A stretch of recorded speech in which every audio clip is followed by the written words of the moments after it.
Oke, assalamualaikum warahmatullahi wabarakatuh. Saya Muhammad. Yang terhormat teruntuk Abi Hanif dan Jumida selaku dari Direktur Utama Istana Pesantren Supercap Al-Quran Laribah Hida. Dan tak lupa juga dalam Nuzratul Hasanah atau Misyun selaku dari Kepala Madrasah Sanawiyah Al-Quran Laribah Hida.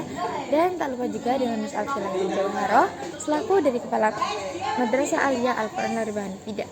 Alhamdulillahirrahmanirrahim. Kali ini saya Zofrotin Azara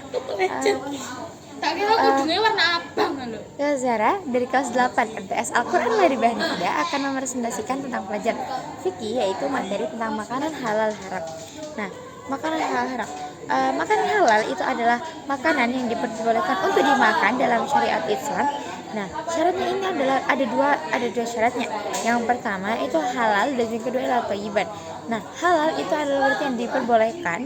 Jadi itu diperbolehkan dalam agama Islam dari secara cara proses dan yang lainnya. Sedangkan thayyiban itu adalah yang baik dan yang baik cara prosesnya, baik cara mengelolanya, dan juga baik cara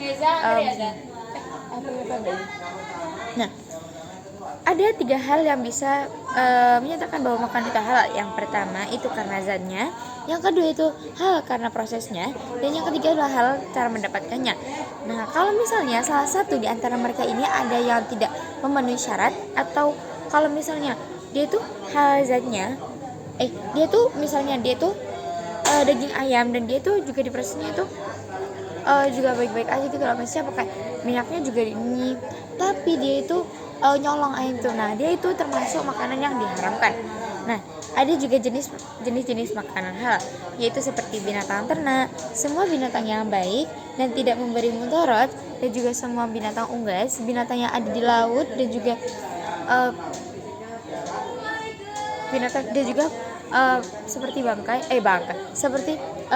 itu diperbolehkan, tapi ada 3 yang hanya diperbolehkan, yaitu belalang. Ada 2, hanya 2, itu belalang dan juga ikan. Nah, kalau misalnya kalian itu menemukan belalang dan dia itu masih udah jadi bangkai, kalian itu masih boleh memakannya. Begitu pula dengan ikan, apabila kalian itu menemukan ikannya sudah mati, maka masih boleh untuk dimakan ya, kalau kalian perlu aja sih sini. Nah, manfaat dari memakan makanan halal itu adalah bisa mendapatkan ridha Allah, terjaga kesehatannya, dan juga memiliki akhlakul karimah. Nah, yang kedua ini terdapat makanan haram. Makanan haram itu adalah makanan yang dilarang.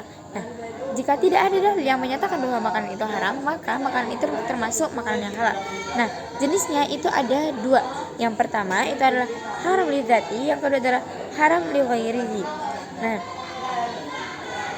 kalau haram li dzati itu karena udah haram dari sananya. Kalau misalnya udah ada udah tertulis dalam Quran bahwa makanan itu diharamkan. Contohnya itu seperti darah, homer, burung yang bercakar. Kalau misalkan burung itu boleh ya, karena itu termasuk unggas. Tapi kalau misalnya burung yang bercakar itu tidak boleh. Lalu